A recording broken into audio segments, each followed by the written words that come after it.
देखिए सफाई जो है सबसे मस्त मुझे लगता है काम हमारा है। हम देहरादून को चाहते हैं साफ रहे, खूबसूरत रहे, सुंदर रहे। उसके लिए सफाई बहुत ज़रूरत की आवश्यकता है। और भाई एक दौर वो रहा होगा जब कभी आप अपने काम करवाने के लिए नगर निगम आते होंगे फाइलें लेके कि ये दिक्कत है, ये दिक्कत है। जी अब जनता ने आपको खुद उस कुर्सी पर बैठा दिया। जी। दो कंपनियों को हमने बाहर निकाला। जो दो कंपनियां जिनसे कि पहले करार हो रखा था, वो कूड़े की डोर टू डोर गाड़ियाँ उठाई, पर धीरे धीरे उन्होंने निगम को ब्लैकमेल करना शुरू कर दिया। स्वयं जाना शुरू किया। सुबह 6 बजे हम कहीं ना कहीं आप भी औचक निरीक्षण में औचक निकलते हैं औचक बिल्कुल औचक कि बिल्कुल भेष बदल के, जैसे कहा जाता था कि ना भेष बदल के जाने राजा की- अपनी प्रजा के बीच में हालचाल जानने के लिए पहुंच जाता है अचानक से। बैठा हुआ हमारा कोई अधिकारी है या कर्मचारी है, वो अगर किसी को थोड़ा सा डिले करता है, ज़्यादा डिले कर रहा है, जानबूझ के डिले कर रहा है, हमें उन चीज़ों का पता भी है। पता है तो हम उन चीज़ों का निस्तारण ज़्यादा आसानी से कर सकते हैं। सर भाई ये नाम जो है, इस नाम में हमें ये कब सुनने मिलेगा कि इंदौर ही नहीं देहरादून से भी सीखो। जय हिंद, जय भारत, जय उत्तराखंड। नमस्कार, मैं अजय नौटियाल भारतीय उस लाइव में आप सबका स्वागत करता हूं। इस समय हमारे साथ बात करने के लिए हैं देहरादून के मेयर सौरभ थपलियाल। कहा जाता है कि जो मेयर होते हैं वो पहला नागरिक होते हैं, फर्स्ट सिटीजन। तो सौरभ भाई, पहला सवाल मेरा आपसे यही है कि जनसंघ के संस्थापक पंडित दीनदयाल उपाध्याय जी ने एक बात कही, अंतिम पायदान पर खड़े व्यक्ति का भी विकास, उस तक भी विकास की योजनाएं पहुंचे। तो आप प्रथम नागरिक हैं, तो जो प्रथम नागरिक है वो अंतिम पायदान पर खड़े व्यक्ति को किस तरह से देखता है, उस तक योजनाएं किस तरह से पहुंचा रहा है? क्योंकि 6 महीने आपको मेयर के तौर पर हो गए हैं, तो आज शायद हाफ ईयरली एग्जाम है आपका। हाँ, पहले तो ये होगा 2.5 साल बाद। नहीं, मैं साल को कर रहा हूँ सेमेस्टर वाइज। क्योंकि ब्लूप्रिंट आपका पूरा 5 साल का है। बिल्कुल। तो मैं ये देख रहा हूँ जो हमारा विजन था, क्योंकि आज अगर जनता ने मुझको यहाँ पर बैठाया है प्रथम व्यक्ति के तौर पे और कुछ निर्णय लेने के लिए उतनी ताकत मुझे प्रदान की है, तो उससे पहले मैं भी जो है बाकी लोगों की तरह, आप इस चीज़ से बोलेंगे कि अंतिम पायदान में ही था, तो मैं सारी समस्याओं से वाकिफ़ हूँ। सारी देहरादून की जितनी प्रकार की कहाँ देहरादून आगे बढ़ सकता है उनसे वाकिफ़ हूँ। कहाँ देहरादून पीछे जा रहा है, किन चीज़ों पे रोक लगाने की आवश्यकता है, किन चीज़ों को बढ़ाने की आवश्यकता है, उन सब चीज़ों से वाकिफ़ हूँ। तो इसीलिए मैं जो है उस दिशा में थोड़ा सा इनके लिए प्रयास कर सकता हूँ। तो हमने एक संकल्प पत्र भी अपना जारी किया था, उस संकल्प पत्र पर भी हम लगातार निरंतर आगे बढ़ रहे हैं। सौरभ भाई, एक दौर वो रहा होगा जब कभी आप अपने काम करवाने के लिए नगर निगम आते होंगे फाइलें लेके कि ये दिक्कत है, ये दिक्कत है। जी। अब जनता ने आपको खुद उस कुर्सी पर बैठा दिया। जी। तो पहले वाले रोल और अभी वाले रोल में क्या? देखिए, ये तो बड़ी जाहिर सी बात है। आज जब हम इस जगह पे बैठे हैं तो आज हमें उस जो वेट करने का या कोई कार्य है, कोई अगर बैठा हुआ हमारा कोई अधिकारी है या कर्मचारी है, वो अगर किसी को थोड़ा सा डिले करता है, ज़्यादा डिले कर रहा है, जानबूझ के डिले कर रहा है, हमें उन चीज़ों का पता भी है। पता है तो हम उन चीज़ों का निस्तारण ज़्यादा आसानी से कर सकते हैं, क्योंकि हम उन चीज़ों से गुजरे हुए। तो निश्चित तौर पे उन कई चीज़ों के बारे में विषय में जानकारी है, उनको हम लगातार निरंतर और एक संतुलित तरीके से, एकदम से भी नहीं परंतु संतुलित तरीके से, क्योंकि हमको सिस्टम को आगे चलाना भी है, कोलैप्स नहीं करना। तो सिस्टम को हमको ठीक करना है, उस सिस्टम को एक एक करके ठीक करने, उसके सारे तंत्र ठीक करने। अभी हमने एक चैट बोट की जो है वो हमने उसको लॉन्च किया है माननीय मुख्यमंत्री जी के हाथों, जिसमें आप एआई के माध्यम से हम अपने वार्ड में क्या जानकारी आपको चाहिए आप उसको डालेंगे और अपने वार्ड की पूरी जानकारी आपको मिल जाएगी। हम इसको ही और बड़ा चढ़ा के वो करना चाह रहे हैं। हम इसमें सफाई व्यवस्था को भी इसके अंदर डालना चाह रहे हैं। हम इसमें जितने भी कहीं पे किसी प्रकार की प्रॉब्लम होगी, वो प्रॉब्लम व्यक्ति बताएगा और उसका निस्तारण हो रहा है नहीं हो रहा है क्या, वो सब सार्वजनिक रहेगा। तो सार्वजनिक की तरफ हम लोग लगातार यदि आप कह रहे हैं कि पूरा डिजिटलाइजेशन कर देंगे आप, बिल्कुल डिजिटलाइजेशन तो डिजिटल इंडिया की बातें करते हैं, बिल्कुल बिल्कुल। अभी हमने जो अपना ऊपर जो सेंटर है हमारा, हमने एक नए अपने सेंटर की शुरुआत करी है, integrated command and control centre. उस सेंटर में पहले ही दिन जो हमारे सीसीटीवी कैमरे हैं उन सब से वो अटैच है, और हमारी कितनी गाड़ियाँ कितने समय के लिए कहाँ पे जा रही हैं, कितने समय रुक रही हैं, किस घर के आगे जाएंगी, रुक रही हैं नहीं रुक रही हैं, इस गली में गई नहीं गई, कितना कवरेज किया, 100% जितना उसे करना था आज ये 80 करके आई है, 40 करके आई है, वो सारी चीज़ें हमको पता चल रही हैं, सारे पार्षद गणों को चीज़ें पता चलेंगी। और इसके अलावा हमने अपने मोबाइल जो है वो मोबाइल दिए हैं सारे ड्राइवर्स को, और उसको हम जनता को देने जा रहे हैं ताकि जनता स्वयं पूछ सके कि हाँ भाई ये कूड़े वाला अभी तक आया नहीं है, ये गाड़ी नहीं आई है अभी तक, तो क्यों नहीं आई। मतलब कुल मिला के हम जनता की सहभागिता, जनता को साथ में जोड़ना चाह रहे हैं।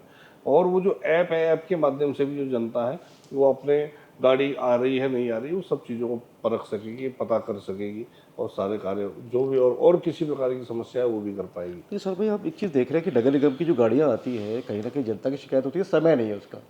कभी सुबह 6 बजे आ रही है, कभी दिन में 12 बजे आ रही है। अब अगर हस्बैंड और वाइफ दोनों वर्किंग हैं, नौकरी पे जाते हैं तो 9 या 10 बजे तक निकल जाते हैं, तो 12 बजे जब कूड़े की गाड़ी आएगी तो निश्चित सी बात है कि घर में तो कोई रहेगा नहीं, तो कूड़ा फेंकेगा कौन। तो ये बड़ी समस्या है जनता की, तो इसको किस रूप में देखते हैं आप? क्योंकि ये सफाई जो है सबसे मस्त मुझे लगता है काम हमारा है। हम देहरादून को चाहते हैं साफ रहे, खूबसूरत रहे, सुंदर रहे, उसके लिए सफाई बहुत ज़रूरत की आवश्यकता है। 2 कंपनियों को हमने बाहर निकाला, जो 2 कंपनियां जिनसे कि पहले करार हो रखा था वो कूड़े की डोर टू डोर गाड़ियाँ उठाएंगी, पर धीरे धीरे उन्होंने निगम को ब्लैकमेल करना शुरू कर दिया। जब हमारा कोई मेन कोई हमारा कोई जैसे प्रधानमंत्री जी आ रहे हैं उस समय उन्होंने हड़ताल कर देते थे, या कोई त्यौहार आ रहा है उस समय हड़ताल कर देते थे। मैं आया उसके बाद हमने पहले एक को निकाला, फिर दूसरे को निकाला, दोनों कंपनी को बाहर निकाला। अब नगर निगम ने कूड़े की व्यवस्था अपने हाथ में रखी, तो शुरू में थोड़ी बहुत दिक्कत आई, बहुत फ़ोन आए लगातार, अब फ़ोन नहीं आते कूड़े के लिए। एक समय ऐसा था जब मेरे पे कम से कम दिन में 25, 30, 40, 50 फ़ोन कोई आते। हेल्पलाइन नंबर सर भाई इसके लिए? हाँ वो भी है, कोई अगर किसको समस्या, क्या नंबर है वो हेल्पलाइन? बिल्कुल, वो हमारे पास हेल्पलाइन नंबर है, हमने वो भी अभी चैटबॉट के माध्यम से भी आगे दिया है। बात इसमें क्या है, मैं आपको मुख्य बता रहा हूँ कि जो जैसे जैसे हमने फिर अपने तंत्र को कसना शुरू किया, अपने हम बैठने लगे धीरे धीरे करके अपने जो CSI उनके साथ, अपने मुख्य स्वास्थ्य अधिकारी उनके साथ बैठे, उनके साथ जो सहायक है उनके साथ बैठे, फिर उसके बाद जो हमारे CSI हैं उनके साथ बैठे, उसके बाद जो हमारे सुपरवाइजर हैं उनके साथ बैठे लगातार, और निरंतर नए नए अनुभव को प्रयोग किए। जब हमने सुबह स्वयं जाना शुरू किया, सुबह 6 बजे हम कहीं ना कहीं आप भी औचक निरीक्षण में निकलते हैं औचक, बिल्कुल औचक, कि बिल्कुल भेष बदल के, जैसे कहा जाता था कि ना भेष बदल के जाने राजा अपनी प्रजा के बीच में हालचाल जानने के लिए पहुंच जाता है अचानक से, क्योंकि सब आपको पहचानते हैं। अगर आप सीधा जाएंगे तो उनको पता है कि भैया मेयर साहब आ रहे हैं, तो तैयारी तो भारत चाल न्यूज चालू लाइव से रहेगी। जुड़ने के लिए इसे लाइक, सब्सक्राइब और बेल आइकन दबाएं। हाजिरी लगती है 6 से 6:30 के बीच में हो जाता है, तो उस समय पहुंच जाते हैं किसी भी वार्ड में। हाँ भाई लाओ भाई रजिस्टर लाओ, हाँ प्रेजेंट लगी है, अगर प्रेजेंट हो चुकी है तो हाँ किस किस की हुई है, कितने लोग हैं, सबको देख लिया, कोई गलत प्रेजेंट तो नहीं लग रही किसी की, या गलत एब्सेंट तो नहीं लग रही किसी की, वो सब ये चेक करना शुरू करा। तो लगातार जब आप जाते हो तो फिर लोगों को पता रहता है कभी भी आ जाएंगे कोई, तो आ जाएंगे, तो इसलिए थोड़ा सा काम प्रॉपर तरीके से चलाने के लिए, क्योंकि ये सब चीज़ों की भी आवश्यकता है। सिर्फ हम सोचेंगे कि हाँ हो जाएगा, उनको बोलेंगे, उससे नहीं, हमें प्रॉपर ज़मीन पर दौड़ना भी पड़ेगा। आज सुबह भी मैं जो अपना कूड़ा निस्तारण है कारगिल वाला, उसमें गया आज सुबह, हाँ 6:30 बजे वहाँ पहुँचा। वहाँ पहुँच के मैंने देखा कि भाई बहुत बदबू आती है वहाँ पे। हाँ बदबू तो अब काफ़ी कम हो गई। पहले क्या था, वो कूड़े का पहाड़ वहाँ पे बड़े बड़े लग गए थे, वो सब हमने हटा दिए। अब वहाँ पे जितना कूड़ा आता है वो सेम डे निकलता है, तो इसलिए वहाँ बदबू अब बहुत कम हो गई है। और पहले उसका परमानेंट सॉल्यूशन क्या है सर भाई कारगिल? क्योंकि मैंने एक सवाल आपसे पहले भी लिया था और मेरे पास कई लोग आए भी, क्योंकि जो कारगिल चौक का जो कूड़ा है, जो वो पेट्रोल पंप के बिल्कुल पास में है, कहीं ना कहीं ISBT की तरफ से जब आते हैं, मैं भी कई बार लिखता हूँ वहाँ पे, नाक बंद करनी पड़ती है वहाँ पे। और उसका क्योंकि कहा जाता है कि शहर की जो इमेज है, या तो कोई भी यात्री पहुँचेगा या तो बस के द्वारा पहुँचेगा, या हवाई जहाज के द्वारा पहुँचेगा, या ट्रेन के द्वारा पहुँचेगा, तो एंट्री पॉइंट तो तीन ही है, या तो ISBT की तरफ से एंट्री पॉइंट है, या तो हरिद्वार वाले रोड से है। तो कहीं ना कहीं नज़र तो जाती है वहाँ पे, और कहीं ना कहीं इंप्रेशन थोड़ा सा सफाई को लेकर, कहते हैं यार देहरादून तो हमने सुना है कि बहुत साफ स्वच्छ है, और ये तो ऐसी पिक्चर है। नहीं, एक्चुअली जिस समय उसे बनाया गया होगा उस समय की परिस्थिति वहाँ ऐसी नहीं थी, परंतु अब हमने देखा वहाँ से बहुत बड़ी, वो तो हमारी मेन रोड हो गई है, बाईपास था किसी समय पे, अब वो बाईपास नहीं रहा, अब वो मेन मुख्य मार्ग हो गया। उसको हमको कहीं ना कहीं तो और हम देख रहे हैं उसके लिए, वहीं आगे पीछे हमारे पास और भी ज़मीन है, वो निकलेगी, हम उसको प्रॉपर तरीके से शिफ्ट भी कर देंगे। अब वही आड़त बाजार आने वाला है सामने, हाँ, आड़त बाजार इस तो साइड आने सोचिए वाला है। मतलब बिल्कुल चैलेंज तो है। बिल्कुल चैलेंज है, और हम ठीक है, चैलेंज है, उसे एक्सेप्ट भी करेंगे। हमने ये पहली बार हुआ कि हमने अपने 3 सफाई कर्मचारी प्रतिमाह जो सबसे अच्छा कार्य करते हैं उनको 10-10 हज़ार रुपये मासिक 3 को छांट के, ये पहली बार हुआ है ये। पहली बार हुआ, उनको हमने प्रोत्साहन राशि दी है। 3 सफाई कर्मचारी हर महीने हम 3 लोगों को छांटते हैं जो अच्छा कार्य कर रहे हैं, और जो जो बुरा काम लगन कर से रहे हैं काम कर रहे हैं उनको कर रहे हैं, जो बुरा काम कर रहे हैं उनको हम साइड थोड़ा सा बिना काम के भी रख रहे हैं। हाँ, जो जिस प्रकार का उनको दंड दिया जाना चाहिए वो भी कर रहे हैं। थोड़ा सा अच्छा काम करने वालों को हम प्रोत्साहित कर रहे हैं। और अभी क्या है कि कई चीज़ें अभी यहाँ लानी शेष है, कई काम करने हमारे शेष हैं। तो अभी हम चाहते हैं कि बायोमेट्रिक हो जाए सबकी अटेंडेंस जी। और उस विषय में भी हमारा विचार चल रहा है, ताकि क्या है कि कोई इस प्रकार कहीं जैसे घोस्ट एम्प्लॉय या इस तरह की बात आती है, वो बहुत जैसे पहले हाँ, हुआ। वो सारी बातें ना आए कि हाँ भाई आज दिखने को 5 हैं, आ रहे हैं 3 हैं या 2 हैं या 1 हैं, इस प्रकार का काम नहीं चलेगा। तो प्रॉपर तरीके से सबको, और क्योंकि डिजिटल इंडिया की तरफ आज मतलब भारत जो है उनका प्रधानमंत्री जी का भी सपना है, और हम भी ये चाहते हैं कि देहरादून जो है एक तो पूरे हमारे प्रदेश की राजधानी है और एक शिक्षा का हब है, तो कम से कम यहाँ पे इस तरह की हम इसको लागू करें।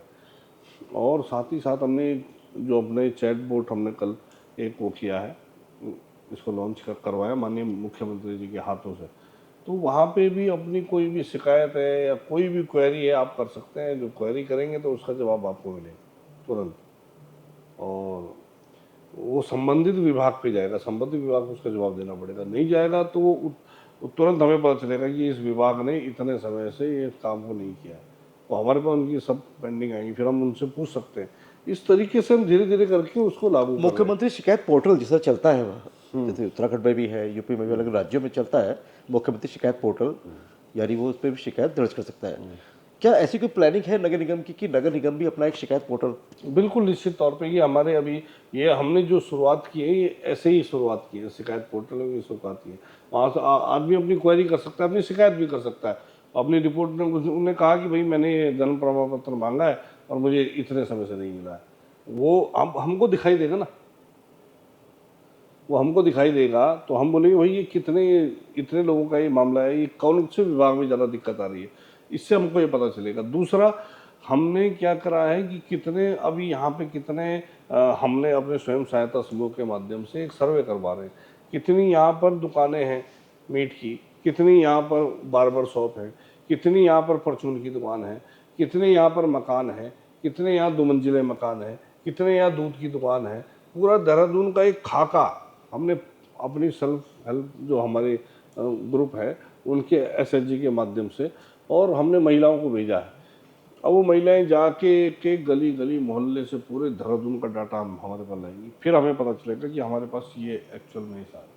क्योंकि जो बहुत सारी चीज़ें तो हमारे कागजों में, अब पता नहीं कितने मकान नए बन चुके हैं, हमें पता भी नहीं। सर भाई, देश भर के मेयरों की बैठक हुई, अब तो देश भर के मेयरों के एक्सपीरियंस भी आपको शेयर होते हैं, जी जी वो भी आपसे कुछ सीखते होंगे, आप भी उनसे कुछ ना कुछ सीखते होंगे। बिल्कुल। पंचकूला गए आप, आपने चंडीगढ़ शहर को भी देखा। जी, जी, जी। हम देखते हैं कि वहाँ पे सफाई को लेकर बड़ी चाक चौबंद व्यवस्था है, हर चीज़ को लेकर आपको सड़क पर कूड़े के ढेर इस तरह से नहीं दिखते हैं। उसका कारण एक बहुत है, हमने जब इसे ऑब्जर्व किया, हमने जब एक समझने की कोशिश की, तो ये चीज़ निकल कर आई, क्योंकि वहाँ पर रेडी पटरी लगाने की अनुमति नहीं है, वहाँ पर रेडी पटरी नहीं लगा सकते कहीं भी, तो उसकी वजह से वहाँ कूड़ा नहीं होता है। हम यहाँ देखते हैं कि जगह जगह रेडी पटरी के चक्कर में, आप भी अपना सर्वे करिएगा, देखिएगा जहाँ जहाँ रेडी पटरी होती है सबसे ज़्यादा कूड़ा लोग खाकर वहीं फेंक देते हैं, वो पड़ा रहता है। तो क्या इसको लेकर कोई ऐसे नियम नहीं बन सकते कि जो रेडी पटरी वाला है भैया वही जिम्मेदार होगा, 100-200 मीटर का रेडियस भाई उसके पास होगा, कम से कम एक बड़ी सी प्लास्टिक पॉली बैग रखें अपने पास। देहरादून के अंदर पता नहीं न जाने कितनी सारी अवैध ठेलियाँ हैं। अब ये सारी ठेलियाँ कितनी हैं ये भी सब हमको जो हमारे एसएचजी के माध्यम से हमारे पास आने वाला है, सारा डाटा आने वाला है। वो जो हमने ये एक अपना सर्वे जो निगम अपना सर्वे करवा रहा है, इसलिए करवा रहा है कितनी ठेलियाँ हैं, कितनी पानी मतलब ये चाय की दुकान है, कितनी दूध की दुकान है, कितनी मीट की दुकान है, कितने नाई की दुकान है, क्या नहीं है, पूरा टोटल कितने मकान है, कितने मकानों में दुकानें, कितनी दुकानें अलग से हैं, टोटल हमारे पास हमारा पूरा डाटा आएगा। ठेलियों का भी उसमें आने वाला है। ठेलियाँ हम उठा रहे हैं, जहाँ पे हमें गलत दिखती है ठेलियाँ उठाते हैं। अब वो छुड़वाने के लिए आते हैं, तो मैं कहता हूँ अपना लाइसेंस लाइए। वो होता नहीं होगा उनके पास। जिन पे लाइसेंस होता है उनको उनके ऊपर एक कोई भी जुर्माना लगा के उनको उसको छोड़ा जाता है कि दोबारा से ऐसी गलती ना करें, शपथ पत्र देते हैं वो। और जिन पे लाइसेंस नहीं है उनको हम छोड़ नहीं रहे, धीरे धीरे करके जब्त हो रही है। मैं आपको दिखाऊंगा हमारे पास कितनी सारी जब्त हो गई। मतलब ऐसा नहीं है कि हमने तो बहुत सारे वेंडिंग जोन बना के इनको दिए। मैंने कहा लाइसेंस बनाओ ना भाई, आप लोग लाइसेंस बनाओ, अपने कागज लाओ। भाई कहाँ के, कोई कह रहा मुजफ्फरनगर का है, कोई शामली का है, उत्तराखंड के भी नहीं है। बहुत सारी चीज देखने की तो पड़ेंगी ना भाई, कौन है, किस नीयत से आए हैं, क्या काम करना चाह रहे हैं, हमारे यहाँ आए हैं और लाइसेंस भी नहीं बना रहे हैं। लाइसेंस बनाओ, है ना, उसके लिए अप्लाई करो। तुम सीधा ठेली लेके चलोगे, क्या पता कल की डेट में कोई रेकी कर रहा हो। मतलब आप कहते हो कि इनके वेस पे कालने भी हो सकते हैं कोई। कुछ ये भी तो हो सकते हैं ना। आप बताओ ना, जो अपना को रजिस्टर्ड नहीं करवाना चाह रहा है, पहचान उजागर होनी उनकी चाहिए। पहचान उजागर होनी चाहिए। पढ़े लिखों का शहर है, अच्छे लोगों का शहर है, भले लोगों का शहर है, और देहरादून शहर का नाम भी बहुत है। देहरादून शहर का नाम और इसका स्थान जो है वो और बढ़नी चाहिए, इसके लिए निरंतर प्रयास भी सर भाई ये नाम जो है, इस नाम पे हमें ये कब सुनने मिलेगा कि इंदौर ही नहीं देहरादून से भी सीखो? क्योंकि हमने देखा भी स्वच्छता सर्वेक्षण में 65वें नंबर पे था देहरादून, अब 62वें नंबर पे आया है। हालांकि आपका एक ही महीना हुआ था उस टाइम काम किए हुए, मैं मान रहा हूँ उस पर आपका बिल्कुल तैयारी, क्योंकि आपको समय मिला नहीं अभी। लेकिन हमने देखा कि लखनऊ जो है, लखनऊ तीसरे नंबर पे आ गया। अब अब ऊपर माना जाता है कि देहरादून की आबो हवा बड़ी स्वच्छ है, सुंदर है, लेकिन हम देख रहे हैं जब सामने डाटा उठा के या चीज़ें जो हमारे सामने, और ये हमारा डाटा नहीं है, ये भारत सरकार मतलब जो दे रही है नंबर्स, भारत सरकार। तो सौरभ भाई टॉप 10 एक्सपेक्ट करें अगले साल? टॉप 10 बिल्कुल मैं आपको बेहतर से बेहतर आगे स्थिति रहेगी देहरादून की, इस बात का मैं आपको क्या है वो, कैसे होगा सौरभ भाई? उसके लिए क्या है, क्या ब्लूप्रिंट है उसके लिए? अभी देखिए उसके लिए ब्लूप्रिंट ये है, सबसे पहले लोगों का जागना जरूरी है। शहर अगर सोचेगा, ये जितने बड़े बड़े आप शहर देखेंगे या कंट्री देखेंगे जो बहुत साफ सुथरी रहती है, वहाँ के लोग कचरा नहीं फैलाते, करेक्ट है ना। लोगों के अंदर है वो भावना कि कचरा नहीं करना है, बच्चों के अंदर वो भावना है कचरा नहीं करना है। हम इसके लिए कई तरह की योजना चलाने वाले हैं। हम इसके लिए एक तो सबसे पहले अपने जो सफाई से संबंधित जितने अधिकारी हैं, कर्मचारी हैं, इनको ट्रेनिंग देने वाले हैं। इन अपने पार्षदों को हम विभिन्न जगहों पे भेजने वाले हैं कि आप जाओ, इनका एजुकेशनल टूर रहेगा, इनको वहाँ पे देखेंगे, सीखेंगे, पढ़ेंगे कि कैसे इस शहर ने, इंदौर भेजेंगे, चंडीगढ़ भेजेंगे, अन्य शहरों में भेजेंगे, लखनऊ भेज सकते हैं, है ना, 3-4 जगह अलग अलग भेजेंगे। तो अपने पार्षदों को भी भेजेंगे, अधिकारियों को भेजेंगे, कर्मचारियों को भेजेंगे, ताकि वहाँ से जाएं, कुछ वहाँ से सीख के आएँ। श्रीनगर की जो मेयर है आरती भंडारी, उन्होंने एक चीज़ कही कि जो भी कूड़ा फैलाएंगे अब तो भैया उनकी फ़ोटो, कैमरे लगाए जाएंगे शहर में और उनकी फ़ोटो हाँ और वायरल करेंगे, सोशल मीडिया में डाला जाएगा, यानी एक तरह से पनिश कर दिया जाएगा और जुर्माना एक अलग लगेगा। तो लगता है कि कहीं ना कहीं कड़े दंड ज़रूरी है, प्रावधान होना चाहिए, क्योंकि हमारे देश में हम देखते हैं कि जब तक आपको हार्श पेनल्टी नहीं पड़ती है, लोग नहीं जागते हैं, लोग ट्रैफिक के रूल्स भी फॉलो नहीं करते हैं।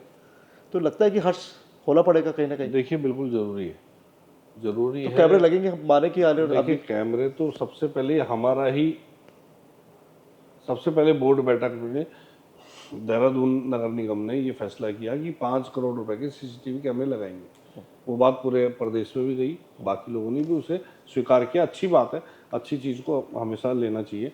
और ये बात भी आई कि हम कैमरा कूड़े डालने वालों पे ऊपर कार्रवाई करेंगे। मेरा एक मानना है, इससे पहले मैं एक मौका देना, मैं ये चाहता हूँ कि कोई कूड़ा डालने वाला ये ना कहे कि हमारे घर में गाड़ी नहीं आती है, इस वजह से हम कूड़ा बाहर डाल रहे हैं। वरना ये काम जो है सीसीटीवी लगाने का, ये तो कब का बहुत पहले मैं शुरू करने वाला था, उनके ऊपर जुर्माना ये सब भी। उससे पहले मैं अपने आप के अंदर की जो व्यवस्था है उसको सुधारना चाह रहा हूँ। मैं इतनी गाड़ियाँ यहाँ पे लेके आना चाहता हूँ, इतने प्रकार से व्यवस्थित करना चाहता हूँ कि सारे घरों में गाड़ी में जा रही है, जहाँ छोटी गलियां हैं वहाँ छोटे रिक्शे हमारे जा रहे हैं, ये सारी व्यवस्थित कर लेना चाहता हूँ। उसके बाद जाके मतलब आप मैं कह रहे हैं इसको कोई गली मोहल्ला कुछ हाँ, छूटेगा कुछ नहीं, ऐसा कोई छूटेगा नहीं। एक्सक्यूज नहीं रहेगा कि मेरी हाँ गली बस में गाड़ी बस। नहीं आ रही है। उसके बाद चाहे जुर्माना 20,000 कर दो, अच्छा, फास्ट होना हाँ पड़ेगा, बिल्कुल, मतलब छोड़ूंगा नहीं। उसके बाद नहीं छोड़ेंगे, पर अपनी कमी पहले पूरी करेंगे। तो उस काम में लगाऊं, जिस दिन अपनी कमी पूरी हो जाएगी, जिस दिन लगेगा कि हाँ हम प्रॉपर गाड़ी हर जगह भेज पा रहे हैं, कहीं से गाड़ियों के संबंध में हमको शिकायत नहीं आ रही है, गाड़ी हमारी हर जगह जा रही है, हर जगह हमारी व्यवस्था बनी हुई है, और उस दिन फिर हम इस मामले में बहुत सख्त हो जाएंगे। या कई सारी निर्माण एजेंसियां हैं, पीडब्ल्यूडी है, नगर निगम है, एमडीडी है, कई सारी बॉडीज जब इन्वॉल्व हो जाती है तो ऐसे में बड़ी चुनौतियां हैं कि वो जाम का जो संकट है ट्रैफिक जाम से, उससे बाहर निकालेगा कौन?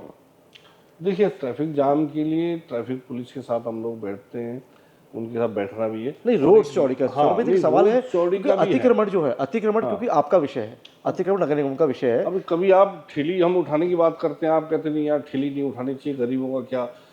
भैया ये अतिक्रमण क्या है, जो सड़क में जो पूरी सड़क है उसमें से अगर आप 20 फुट की सड़क है, उसमें से 10 फुट में तो आप दो तरफ ठेली ठेली लगा लेंगे, तो फिर उसके बाद बचेगा क्या? 10 फुट की सड़क बचेगी। हार्श होना पड़ेगा। कहीं ना कहीं तो आपको करना पड़ेगा, कहीं ना कहीं जो घरों के आगे स्लैब निकली हुई है, लोगों ने वो भी घेरी हुई है ना, घर पूरा अपने सौरभ बाउंड्री भाई, आप तक बना समझाते दिया हैं जहाँ और आप रहते हैं, मोकमपुर में जहाँ आप रहते हैं, आप देखते होंगे क्योंकि पहले आपका जो दायरा था वो अलग था। अब उसी मोहल्ले उसी कॉलोनी से निकल के सौरभ थपलियाल आप मेयर हो गए हैं, तो कभी आप निकलते हैं तो कभी समझाते हैं वहाँ पे? बहुत लोगों को समझाते हैं। कूड़ा डालने से मैं तो गाड़ी रोक देता हूँ मैं तुरंत। मैंने कहा भाई ये क्यों कर रहा है? वो मेरे साथ ही कई दोस्त हाँ, है ना, एक दिन देखा मैंने रात को घर आते हुए तो वो कूड़ा डाल रहा। अबे मैंने कहा भाई उन्हें क्या कर रहा है, फाइन लगा दूंगा, बोला आपने फाइन लगा दूंगा। नहीं फाइन क्या बोलो, शर्मिंदा हुआ थोड़ा। अब कह रहा है यार वो गाड़ी, मैंने कहा गाड़ी नहीं तेरे यहाँ, कह रहे तो पता नहीं, मतलब देखी नहीं मैंने। मैंने कहा आगे से गाड़ी देख के डाला। अब जानने वाले पूरे देहरादून शहर जानने वाला है, जहाँ जिसको बोलेंगे कोई ना कोई जानते हैं, तो बोलेंगे तो कहते हैं, परंतु बोलना पड़ता है, थोड़ा सा मजबूत तो होना ही पड़ेगा। बिल्कुल। और पॉल्यूशन को लेकर? पॉल्यूशन को लेके भी हम लगातार, हमने जो अपनी इस समय जो छोटी गाड़ियाँ लगाई हैं, तो वो हमने अपनी जो है 25 जो है वो हमने लगाई है इलेक्ट्रिक वाहन कूड़ा उठाने की। तो हम इस दिशा में भी 100% कब हो जाएगा ये तो लगातार एक एक करके एक स्टेप बढ़ते ही होगा, पर उसके लिए हमें उतना पैसा भी चाहिए। हम CSR के माध्यम से भी गाड़ियाँ ले रहे हैं, और ऐसा हम लगातार कोशिश कर रहे हैं कि जो हम जितना ज़्यादा से ज़्यादा है पॉल्यूशन फ्री अपने प्रदेश को कर सके, अपने निगम को कर सके। सर भाई, 10 में से अगर आपको नंबर देना हो खुद को, कोई नंबर नहीं दे रहा है, एक होता है कि अपनी अंतरात्मा होती है, अगर आपको 10 में से अपने नंबर देने हो 6 महीने के कार्यकाल को, तो आप 10 में से कितने नंबर देंगे? देखिए, मैं इस विषय में कुछ नहीं कह पाऊंगा, और ये जो रिजल्ट देने का काम, राजनीतिक जवाब नहीं, राजनीतिक जवाब नहीं चाहूंगा, एक राजनीतिक नहीं, मैं वाकई में तो अपने दिल की बात करता हूँ, मैं बोलता ही सत्य हूँ, मैं गलत तो बोलता ही नहीं। मैं जो मेरे को मन में आता है मैं वो बोल देता हूँ। मैं कभी किसी चीज़ की तैयारी करके ना, मैंने कभी आज तक भाषण दिया जी, किसी चीज़ की तैयारी करके, मतलब पहले से करके नहीं। लेकिन छात्रों के नेता रहे हो आप। छात्र नेता रहा हूँ, वहाँ भी बहुत कम बोलता था, फिर करने भी ज़्यादा जोर रहता है। मैं अभी अगर मैं कहूँ तो जितने काम ये किए हैं, अभी योगा पार्क का, मैं जिस दिन मैंने शपथ ग्रहण थी मेरी, अगले दिन मैं योगा पार्क पहुंच गया। मैंने कहा बताओ भाई ये कितने सालों से पढ़ रहा है, लंबित पड़ा है, क्यों नहीं पूरा हो रहा है? 6 महीने में उसको पूरा करके राज्य जनता को समर्पित कर दिया। जो हो सकता है इसे करें, क्यों देरी करें हम इसमें? तुरंत ये मैंने कहा, इतने बुरे हाल थे हमारे टाउन हॉल के, टाउन हॉल का काम लगा दिया, काम टेंडर लगा दिए उसको, और वो काम पूरा होगा। देखने भी जा रहा हूँ उसे रोज, कैसा काम है, क्या काम हो रहा है, क्या नहीं हो रहा है, सब देखने भी जा रहा हूँ। गांधी पार्क जो है मैं तुरंत ठीक करूँ उसे, है ना, बच्चों के लिए अलग व्यवस्था बनाओ, बढ़िया व्यवस्था बनाओ, तो और बेहतरीन होना चाहिए। देहरादून शहर खूबसूरत होना चाहिए, ये अपना प्रयास। पार्किंग की के लिए भी निरंतर बड़ी समस्या है। सड़कें भी चौड़ी होनी है, उसमें कुछ नए बाईपास निकलने चाहिए, कुछ नए उसमें फ्लाईओवर निकलने चाहिए, बहुत सारी चीज़ें हैं। उसके लिए हम निगम इतना बड़ा, भाई हम बैठ सकते हैं, अपनी सलाह दे सकते हैं, सुझाव दे सकते हैं, ये तो हम कर ही सकते हैं। जहाँ से सौरभ भाई आपने स्कूलिंग करी, आपने मेयर बनने के बाद स्कूल भी गए, आपने कहा यहाँ से मेरी एजुकेशन हुई। जी जी, नेहरू ग्राम, बिल्कुल, श्री गुरु राम राय। हाँ जी, हाँ जी। जो आपके यार दोस्त जो मिलते हैं इसको, क्योंकि होता है अब उम्र यही है कि हर कोई अलग अलग प्रोफेशन में चले जाता है, जो अब मिलते हैं तो क्या कहते हैं? नहीं मिलते हैं, वैसे ही मिलते हैं जैसे पहले मिलते थे। क्या बोलते हैं भाई सौरभ तो यार मेयर हो गए, अब तो ऐसे काम मिलते हैं, जैसा जिसकी जैसा होता है। हम तो वैसे ही मिलते हैं जैसे आज से पहले मिलते थे, वैसे ही आज भी मिलते हैं, वैसे ही सब, वैसे ही सब वैसे ही। लेकिन बदला उम्मीदें क्या बढ़ गई है। जिम्मेदारी बढ़ गई है उस सौरभ से उतनी उम्मीद नहीं थी जितनी इस सौरभ से। हाँ बिल्कुल, जिम्मेदारी बड़ी है। वो कुछ बोलते हैं, कोई सही काम होता है तो करते भी हैं, बिल्कुल करते और गलत काम होता है तो हैं। गलत काम नहीं करना। ना, गलत काम के लिए समझा देते हैं भाई ये काम नहीं हो पाएगा, लेकिन साफ। देहरादून को इंदौर बनाना ये ठान लिया है। ना देहरादून को इंदौर से भी अच्छा बनाना है। इंदौर से भी अच्छा बनाना है जी, देहरादून को इंदौर से भी बनाना अच्छा बनाना है। बड़ी अच्छी बात हुई सौरभ थपलियाल जी से, जो मेयर है देहरादून की, और अभी 6 महीने का समय हो गया है। खुद को कितने नंबर देंगे ये तो नंबर नहीं बताया, ये नंबर जनता पे ही छोड़ दिया है कि जनता ही तय करे कि 10 में से कितने नंबर देना चाहती है अपने मेयर सौरभ थपलियाल को। उम्मीदें बहुत है कि ट्रैफिक मैनेजमेंट से लेकर पार्किंग, देहरादून को हरा भरा बनाना, देहरादून को सफाई के मामले में नंबर 1 बनाना, उम्मीदें बहुत है। और सामने सौरभ थपलियाल को इंदौर दिख रहा है और साफ कहना है कि भाई देहरादून को इंदौर नहीं, इंदौर से भी बेहतर बनाना है। मैं भारत न्यूज़ लाइव के लिए कैमरा पर्सन शिववर्धन सिंह के साथ अजय नौटियाल। भारत न्यूज़ लाइव से जुड़ने के लिए इसे लाइक, सब्सक्राइब और बेल आइकन दबाएं।